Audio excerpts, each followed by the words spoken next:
We are going to get the evening underway. So welcome to the 2022 Michigan Journalism Hall of Fame induction ceremony and banquet. I'm Tim Voss. I'm the chair of the Michigan Journalism Hall of Fame committee. I hold that position by virtue of the fact that I'm the director of the School of Journalism at Michigan State University. We are delighted to be able to recognize outstanding journalists and remarkable journalism. We're going to begin this evening with the presentation of the McCree Awards.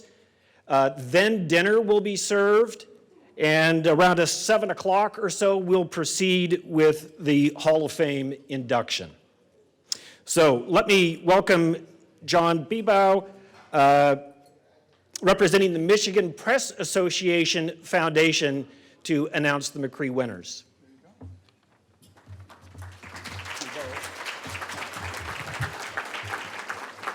Thank you. It's great to see so many friends here tonight. The Wade H. McCree Jr. Awards for the advancement of justice are named for one of the most distinguished lawyers and judges in Michigan history. The Honorable Wade McCree served as circuit, federal, and U.S. Appeals Court judge and as Solicitor General of the United States. He was a champion of equal rights and accountable government and was dedicated to advancing a greater understanding of the vital role of journalists in a free society. This is the 48th year these awards have been presented to Michigan journalists, and my guess is it was easier to do this kind of reporting in year 1 than it is in year 48. Every year it becomes tougher to make government transparent. Every year it becomes tougher reporters to break away from beat assignments to do this kind of enterprise work. So it is a great pleasure to announce this year's award winners who made a tremendous effort to do the work required to win these awards this year. There are 3 awards this year. First, I would like to honor reporters Heather Catallo, Kimberly Craig, videographer Johnny Sarton Jr., and video editor Randy Lundquist of WXYZ TV for their investigation, Probate Problems Reforming Michigan's Guardianship Laws. If you'd like to come up if you're here, otherwise congratulations if you are not here.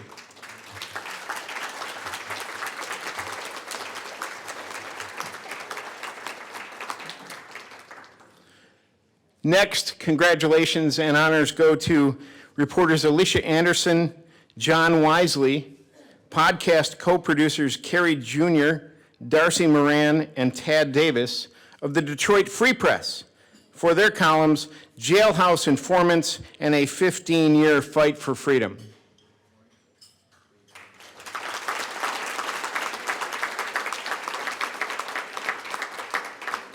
I think Jim Schaefer would accept that award, except he's in line for more wine. And finally, reporters Benjamin Simon, Greg Chandler, photojournalist Scott Harmson, and publisher Fred Jacobs of the Hastings Banner for their columns, Family Faces Crisis Under Insurance Reforms.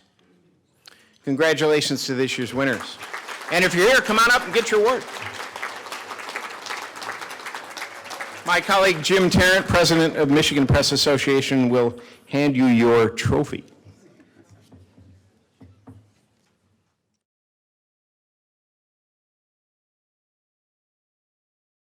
Before we get the induction ceremony underway, allow me to say thank you to some folks who've put in a lot of work to make this evening possible.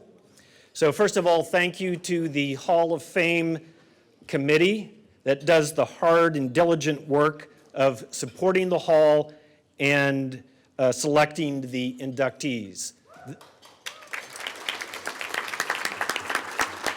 The names of the committee members are on page 2 of your program. I want to say thank you to our sponsors as well. Our sponsors are also listed on page 2 of the program.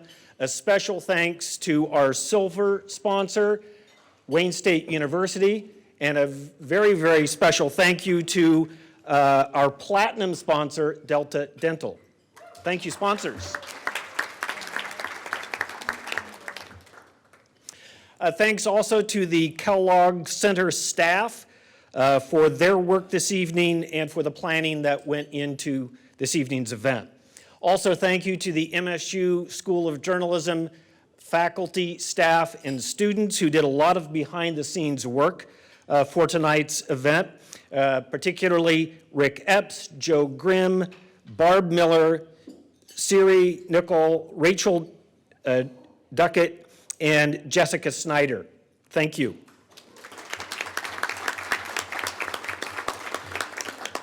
And I've left one name off that list because she deserves special mention. I'd like to say a very special thanks to Betsy DeSantis, who is the main organizer of this event. Betsy is exceptionally good at her job, and we simply wouldn't be able to put on this event without her hard and diligent work. Thank you, Betsy.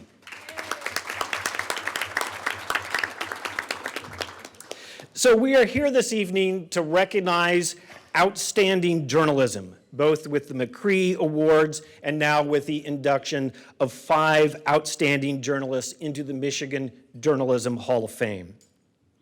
As we are about to be reminded, great journalism comes from great communicative talent and no small amount of sacrifice, courage, and integrity. We are honoring journalists tonight whose life work it was to make the life better of the communities where they place themselves. Their families, friends, and colleagues should be enormously proud of what they've accomplished. So, let's proceed with this year's induction.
Bob Ankeny life was about service. It started with service to his country. He joined the Army in 1959. It's a move that changed his life because that's where he took his first journalism course and started his service to the community.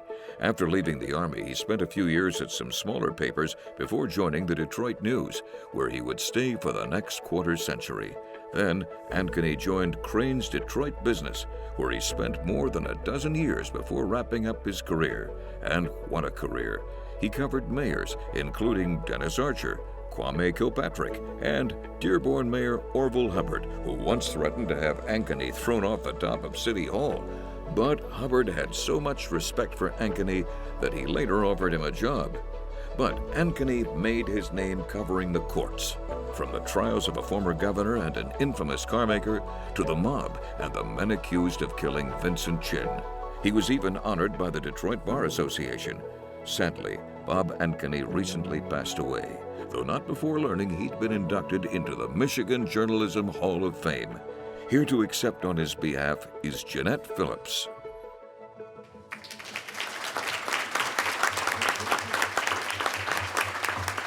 Oh, gosh. Okay, thank you. Hi, I'm Jeanette. How many in here knew Bob? That's right. Oh, I love that. Well, I was a close friend of Bob's, or Ank, depending on how you knew him. And in December, Bob took a fall that left him partially paralyzed. And in the beginning, he was hopeful and determined to get well, go home, and live the rest of his life with some normalcy. But unfortunately, at some point late in February, his health started to decline, and he made the decision to enter hospice. And a little over a week later, on March 7th, his daughter by his side, he passed away. Luckily, before Bob passed, he was told the news that he would be inducted into the Journalism Hall of Fame. He was so excited that without consideration for his condition, he was adamant that he would be here to accept his award. And I wish he was. Because due to the distance that his family lives, they could not be here to accept, and now you're stuck with me, and you don't know me. Now, when I was asked to accept, I was really excited. This was something that Bob had been working toward and wanted for a while, and I'm proud to be standing here on his behalf. But when I was told I needed to make a speech, well, I had actually just expected I'm going to walk up, grab the award, say thanks to his friends, family, supporters, peace out, that's it. And then the panic set in. And the panic set in because I knew Bob from his post-journalism days. And a lot of the stories I heard were never printed. And I don't have a way of retelling them, at least not in a way that he could. See, I never read any of Bob's reporting because he always told me, and he told me, and he told me, and he told me, and he probably told me 2 more times after that. So then I decided to take a different approach, and I thought, okay, I'll look up his work, read his old articles, and get to know my friend in a different way. Well, after Googling everything I could think of, I found out that the Detroit News, or almost any reputable paper for that matter, doesn't provide archives online. So I put on my thinking cap, or in Bob's case, my finest Panama hat, and I thought, all right, well, what would a journalist do? So I grabbed a cheap cigar and a bottle of scotch, and I woke up from my hangover about 2 days later, and I realized my impression of journalists was from watching too many Turner Classic Movies with Bob. So I'll keep it simple and tell you a little bit about what I learned. He started his career in journalism in 1959 when he joined the Army.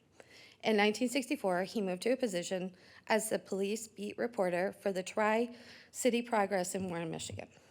In 1968, the Macomb Daily hired Bob as its Warren bureau chief. In 1969, he joined the Detroit News, where he spent 26 years reporting on legal matters. And in 1995, when Bob refused to cross the picket line, he finished out his career at Crane's Detroit Business. During all of that time, he reported on many high-profile stories, including that of an unscrupulous Dearborn mayor, the Hoffa disappearance, the DeLorean trial, Henry Ford II's divorce, and the Vincent Chin case. And this is nothing compared to the hundreds of other stories he reported on. I was especially amazed to find out how many people he ticked off. Well, actually, I lied. I'm not surprised he ticked off so many people. But he was honest, and he was thorough, and that's what made him good enough to be honored here today, because he could always read his audience.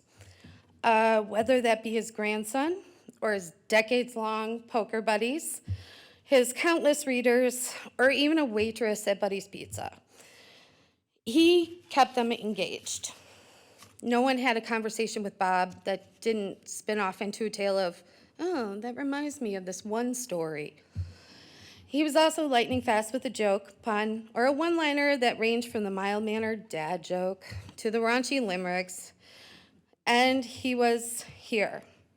And if he was here, he would have had you chuckling at every couple of lines. He also fancied himself a self-taught magician, which I can personally attest to after seeing was better kept in his writing. So, in closing, I would like to thank on his behalf his beloved wife, Gloria, his daughter, Rachel, Glenn, Anthony, Luca, Leah, Noah, Akiva, and Geneva, as well as his friends and supporters, especially the ones who were able to join us here today. And lastly, his many coworkers and colleagues.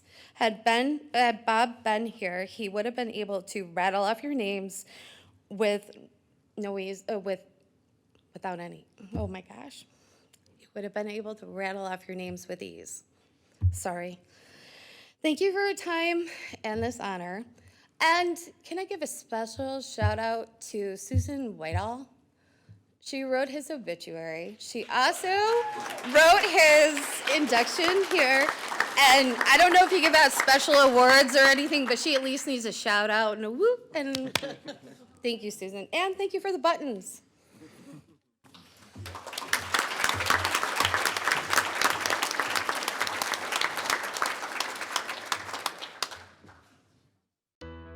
Greg Dorset was supposed to be a doctor. He majored in biology and got straight A's before fate intervened.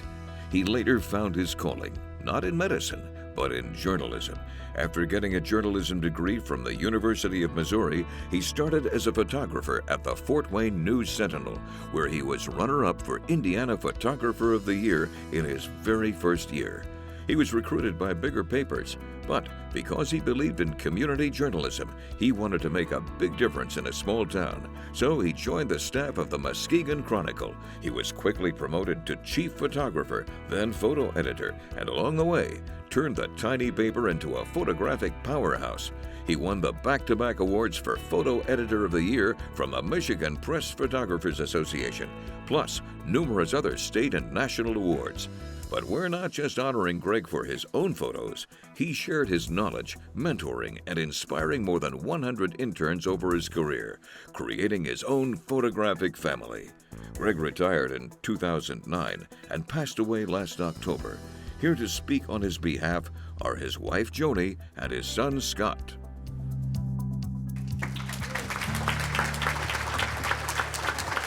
Thank you.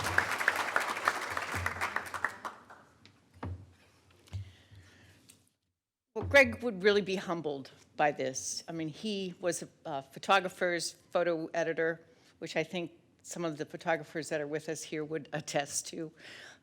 He fought so hard for those people. He was not the most popular person in the newsroom because of that, and got nicknamed Mr. No.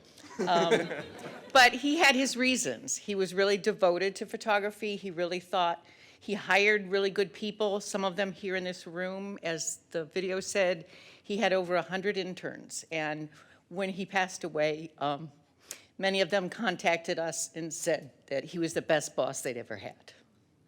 And as a family, that was just a fabulous thing to do. This is a huge honor. I'm so happy that the people who are here are here. He started out in journalism, going to be a writer, and he was such a perfectionist that kind of decided he would never make a deadline that way.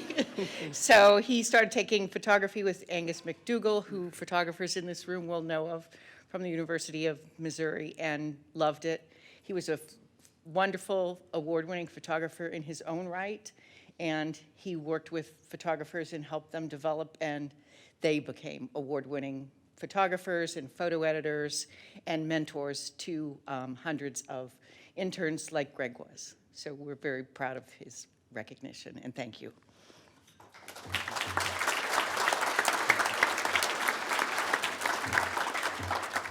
Thank you, everyone, for being here. Yeah, I can't tell you how proud my dad would be to be here. He'd be too embarrassed to be up here, probably. But we're in his stead. The pride that he had in himself, though, is nothing compared to that he had for those that he worked with, and not just the people in this room, but so many outside of it whose names have rang through our halls constantly through the years. He was a fantastic man himself, but he had the wonderful honor of working with some amazing people that he inspired, and they certainly inspired him. And just one more thing I'd like to say about my dad is that he had an incredible curiosity that pervaded all aspects of his life. From when I was the smallest age I could start reading, he pushed me to read everything I could. It was the one category of thing where nothing was off limits. No, I couldn't listen to Eminem or couldn't play Grand Theft Auto by a certain time. But if I wanted to read the Kama Sutra, he was never going to stop me.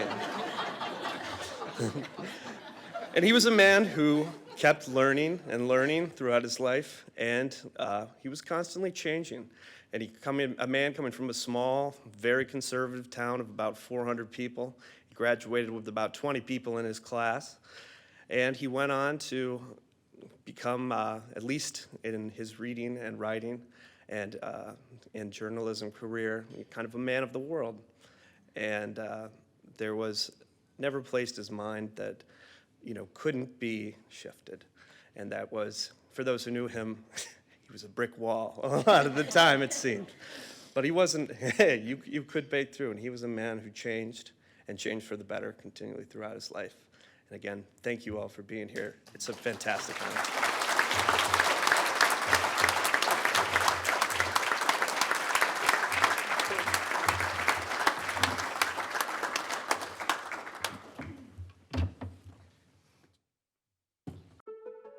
Margaret Gahagan was always up for a challenge. She was 23 and a University of Detroit graduate when she joined the Toledo Morning Times in 1930. But she made a name for herself almost immediately after going undercover and writing about residents at a home for what they called derelict women. In 1934, she joined the Detroit News as a writer and features editor. Then was pushed into court coverage by editors who didn't like her talk of starting a union. They figured she'd quit. She didn't. She covered cops and courts for the next dozen years, including an award-winning series of stories that led to the exoneration of 2 men convicted of murder during a race riot in the 1940s. In 1953, a new challenge. Gahagan moved to northern Michigan and founded the Northwoods Call, which focused on conservation and the environment. She won other awards, including one from the National Wildlife Federation, before selling the Call in 1969. She died in 1997, but her legacy lives on in the Marguerite Gahagan Nature Preserve in Roscommon, which doubles as an environmental education center. Here on her behalf are her relatives, Stephen and Ann Gahagan.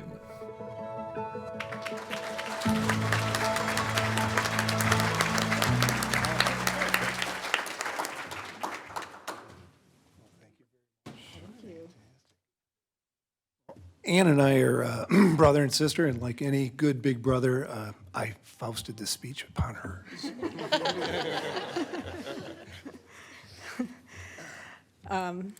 Yes, hello, my name is Ann Gahagan, and this is my brother, Stephen.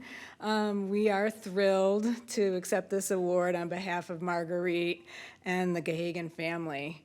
What a wonderful surprise it was for Bill Rapay to call. Well, he contacted us with the news of the honor for our cousin Marguerite. And in reading his thorough and convincing nomination essay, we were reminded and learned even a little bit more about Marguerite's fearless, trailblazing pursuits, from the courthouse reporting to union organizing to tackling critical conservation issues. What Marguerite accomplished in her lifetime was remarkable in itself, but the fact that she was a woman is really unheard of for the times. So for many of us Gahagans, we've made a living from writing in one form or another. It does seem to run in our family. In fact, our Aunt Agnes Gahagan wrote a beautiful essay that talks about how our family was once dubbed the Quiet Clan. The point of the piece was not that the family was quiet or meek in any way, but rather how the Gahagans try to influence outcomes with the power of the written word or by laying down a concise, convincing argument.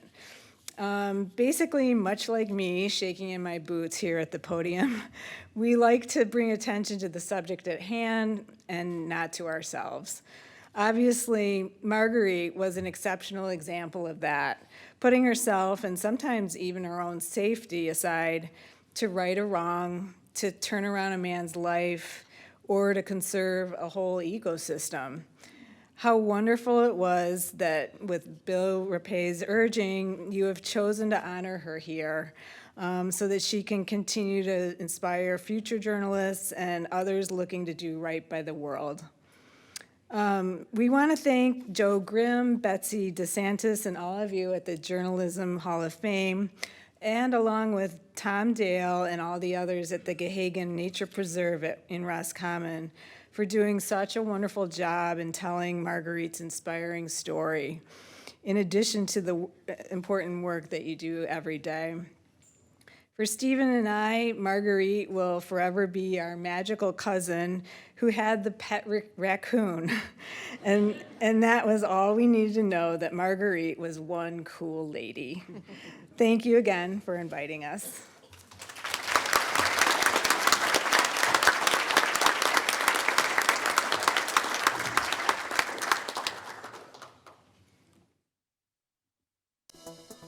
Tim Kiska didn't waste any time getting into journalism. After high school, he spent his mornings at Wayne State and his evenings as a copy boy at the Detroit Free Press. He spent 17 years rising through the ranks, covering everything from the courts to the auto industry. But he made his mark pioneering election night projections. He also worked election nights at WXYZ for more than a decade. He later moved to the Detroit News to write a column and then covered the world of radio and television. Tim also made his mark in the world of academia. He returned to Wayne State for his master's and PhD. He joined the faculty of the University of Michigan Dearborn, where he eventually became tenured. Tim is truly a man of all media. He wrote for 2 newspapers, an alt weekly, and a magazine. He wrote 3 books. He worked weekends at WWJ Radio and appeared on TV. And then he launched a podcast. The Detroit History Podcast has been honored by the Historical Society of Michigan, and Season 5 kicks off soon. Now, in his 6th decade in the business, here's Michigan Journalism Hall of Fame inductee Tim Kiska.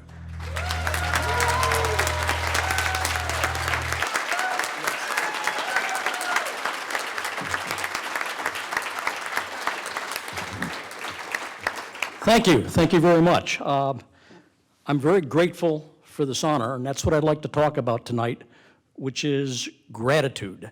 I got hired at the Free Press. I started on September 25th, 1970 at 2 in the afternoon, right out of high school. Neil Shine hired me. And years later, what I started doing is precisely every day, every September 25th at 2 o'clock, I would stop what I was doing and call Shine and say, thank you for bringing me into this business. Before, I kind of wanted to become a horn player with the Mothers of Invention, but this was a better, a better deal. Well, fast forward to April 2007, I was finishing up the desk on the desk at WWJ Radio. It's about 9 o'clock at night on a Friday night. And there was a really strong voice in my head that said, call Shine, because I knew he had been sick. So I called Shine, and his wife Phyllis answered the phone, and I thought she had a very interesting response. She said, I think he wants to talk to you. And he got on the phone, and he was on the phone for about a half an hour, broke down in tears 3 different occasions, which would be a little unusual for Neil. And what he started talking about is things that people did at the Free Press that helped him change his mind or his life. One classic was he was sitting around one of the newspaper bars. I've gotten 2 versions of this, but the one he told me is a guy named Lou Cook, who is this tall, patriarchal character. I think Bill might remember him. I think, would it be fair to say that if Lou walked into this room, everybody would salute? He demanded that kind of respect, but he came through this bar and saw Neil and called him aside and said, Neil, I need to talk to you. He says, you're sitting at that table. You come back 5 years from now, and the same bunch of guys are going to be bitching about their bosses, and it's going to be the same thing 5 years or later. You're better than that. And he broke down in tears because that changed his life. Another one was he was heading to the service, and the newsroom took up a collection, and I believe the number he told me was a couple $1,000. I think that's a little high, but whatever it was a massive amount of money for people making $80 a week. And so there's a point to this story. By the way, I still call, Jim Schaefer, who's over here, is the guy I call now. I call him every September 25th because he's the closest guy I know of to Shine in terms of temperament and journalistic ability. But the point of this is, okay, here's a dying man, Neil Shine, and he knew this was going to be his last conversation with me. What's he want to talk about? It wasn't, what he wanted to talk about is gratitude. And that always stuck with me, to be grateful to the people that helped you out along the way. Now, if I started talking about how grateful I was, I mean, I'm looking at across this room, I know everybody, a whole bunch of people from one end of the room to the other. And every one of you, in some way, has been a big help to me, either how to be a better journalist, how to better be a better human being, and we'd be here all night. So we don't want to do that, but I just want to single out my wife in particular for one thing in particular. We both go into work. It's January 2002. She at the Free Press, I'm at the News. At noon, she's sitting on her desk, and she gets a phone call from me saying, honey, I'm home. I mean, really home, because I just quit my job. And I think normally she could have, A, suggested I get the hell out of the house, because I just, at that point, cut the disposable income that was coming into our house from me got cut by 2/3 just by that one stunt. Or she could have, but she didn't do that. What she said was, I'm with you. And what I did is, for the next year and a half, plunged neck deep into the journalism, the history program over at Wayne State, got my PhD, and I'm grateful, forever grateful for that. And I guess at the end, I'm grateful to my kids, Caitlin, Amy, and Eric, because they didn't bitch at me about, I didn't like being broke. Pat really didn't like being broke, but we somehow got through it. And I'd sort of like to finish up with something I've stolen this from Mr. Rogers. I was a TV critic for a number of years, and I was a member of the TV Critics Association, and we were giving Mr. Rogers a Lifetime Achievement Award. And it was a bizarre night because Drew Carey started the evening with the dirtiest joke I've ever heard in my life. And I'm sitting next to Mr. Rogers, and you can read about it, and I'll tell you the joke, but only one-on-one. But he finishes the night, and I want to finish it with this, which is I'm looking across the room, and I know most of the people from one end of the room to the other, and all of you are really successful. Maybe not Bill Gates rich successful, but every one of you, whatever you're doing, you've been really successful at it. And I think it's just a good idea, as Mr. Rogers suggested, take a minute tonight on your way home, turn off the radio, and just think for a minute about the people that have helped you get to where you are, because there's nobody in this room, I can guarantee that, and it's certainly not the case with me. Nobody got here alone. Every one of us had one hell of a lot of help getting to where we are, and I just wanted to say thank you. I'm so grateful, and thank you for everybody for being here. So.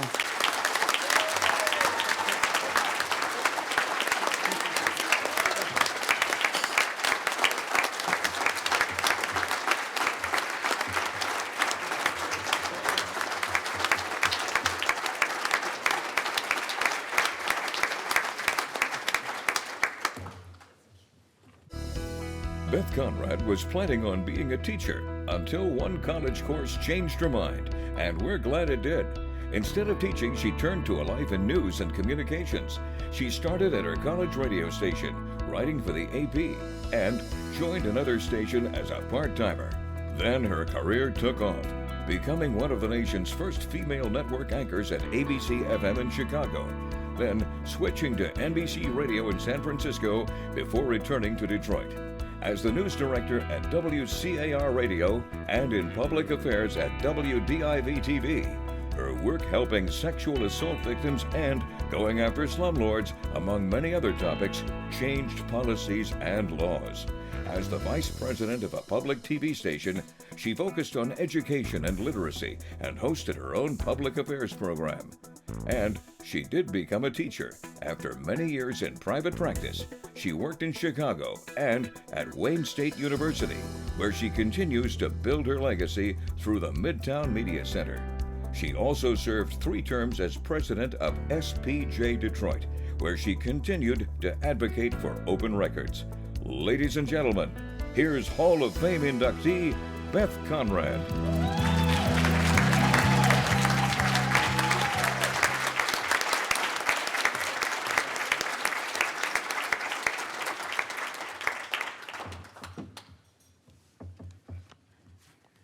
see Tim forgot his watch.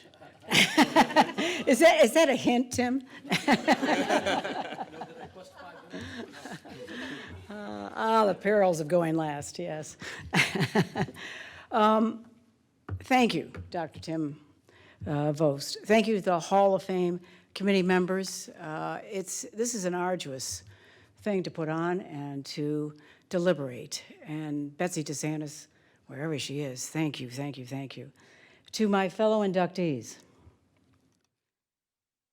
my sincere admiration, my congratulations to you. Awesome stories, really amazing, thank you. Well, that video brought back some memories, right? He had really dark hair then. But I'm not a person who believes in living in the past. In the words of George Bernard Shaw, we are made wise not by the recollection of our past, but the responsibilities of our future. The same can be said for journalism, in my estimation.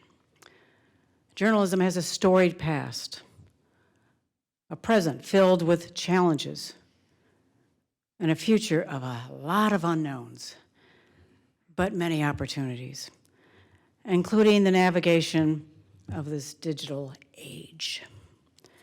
That video referenced some highlights of my reporting days when newsrooms and staffing were robust. There was not an avalanche of media outlets, a broken business model, and certainly not 2 years of a pandemic. In my reporting days, we did not have the internet, cell phones, email, Twitter, Facebook, Instagram, influencers, and TikTok. Fortunately, journalism then and now still embraces the value of ethics, accuracy, fairness, accountability, and the search for truth. That can never change, but damn it, our tools have. This phone, along with the internet, are game changers for reporters and for us on how we consume news. On my phone right now, there are a number of different news notifications. They're popping up right now. An electric delivery van set a Guinness World Record for 258 miles. This bra can give you wonders. That's from the Wall Street Journal. Twitter re-examines Elon Musk's bid and may be receptive for the deal. Of course, you get some different valid messages, but you get my gist here. Plus, you're always interrupted with a lot of different texts that are coming, right? Beth, neighbor across the street, your garage door is open and rats are crawling around your garbage. Okay, that's dated. That one was dated. Ratatouille problem has been resolved. But nonetheless, I think you get my point. When we look at our phone and what we're getting from them, a lot of it is coming from Google and Apple. Now, we know, journalists in this room, that there are no real Google or Apple reporters, right? These stories are aggregated from a variety of news sources, some credible, some not so much. Some important stories, but heck, a lot of pop culture, all to get our attention. And then there are these mysterious creatures called algorithms.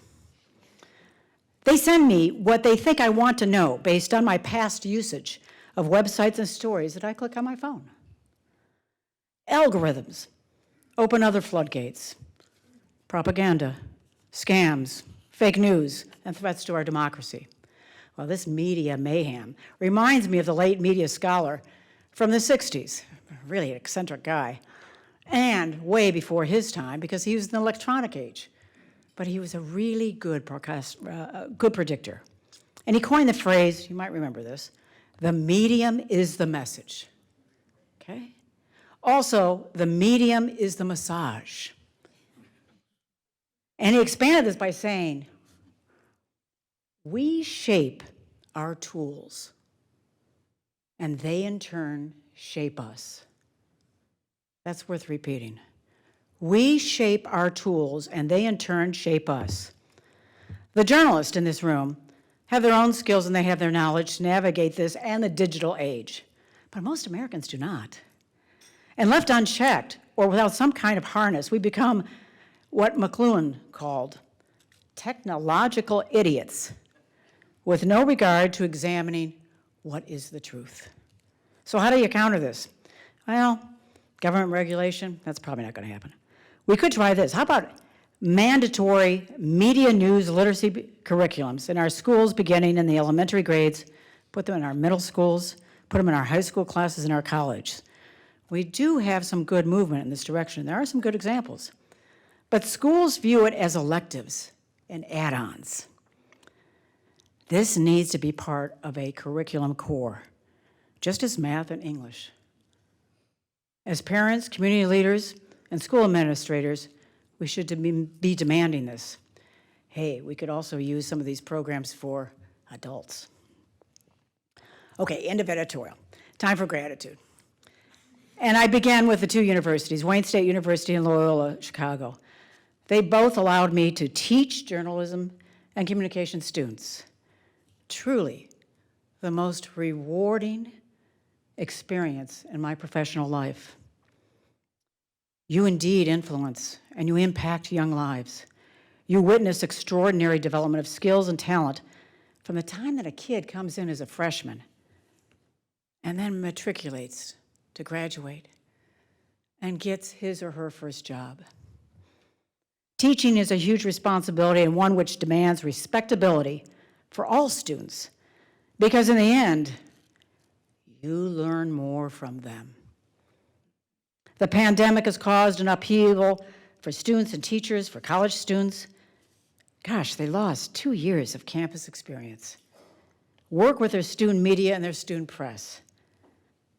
And internships. Putting pieces back together for journalism departments is not going to be easy. We need to give them our full support. That is the investment in the future of our profession.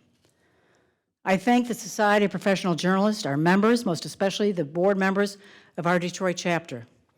Thank you for entrusting in me a leadership role, fostering our mission for journalism ethics and for the First Amendment. I work with an amazing board, with an incredible talent and dedicated Detroit area journalists.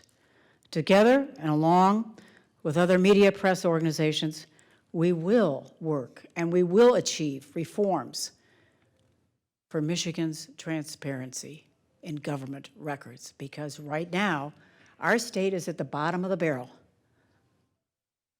on this issue. Our entire state legislature, our governor and our governor's office are exempt from freedom of information request. Those are public records, not just for reporters, for all citizens.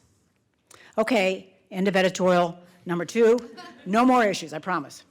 I would not be standing here tonight without the person who nominated me and the support of many who wrote letters on my behalf. Margaret Trimmer nominated me with her incredible narrative capturing my career, including our days at WDIV, when she was my intern at the young age of 17. 17, she's in high school. She was years beyond with maturity, skills, insight, and initiative. She became my right hand in producing many editorial series and an award-winning documentary. Well, as the years went on, later became a Detroit Free Press reporter, big champion and leader for several nonprofits and educational institutions. And today, she's the vice president of Delta Dental. She is a gift and a cherished friend. Thank you, Margaret. Margaret shared with me the letters of support, and they are treasures. Many of them are here tonight. Thank you, David Ashenfelter, Harvey Oshinsky, wow, Wayne State University Dean Matt Seeger. Thank you, Matt. Loyola Associate Dean John Slainer, the Reverend Dr. Sue Carter, an exceptional past WSU student, Sarah Williams, thank you, Sarah. WDIV retired GM Marla Drutz, former colleague Eileen Wunderlich, and my SBJ mentor and guidepost, Walter Middlebrook. To my tolerant, supportive, and fun-loving group of friends, always reminding me that they know the real Beth with her flop-top mop head. Thank you for being here tonight. My siblings, Leanne, Wally, and Walt, all accomplished in their own right, all grounding forces for me and purveyors of painful puns. My navigator and husband of 47 years, Frank Wilberding, who has never once wavered in his support of my career passions and his love. My two heroes in life, with their own imprints of success, social justice, and love, daughters Samantha and Abigail. Kudos to their spouses, Ryan and Brandon, and to the spouses of my siblings. Tribute to my late good friend, Jennifer Moore, my colleague, business partner, friend, and zygote. Jennifer was inducted in the Hall of Fame in 2014.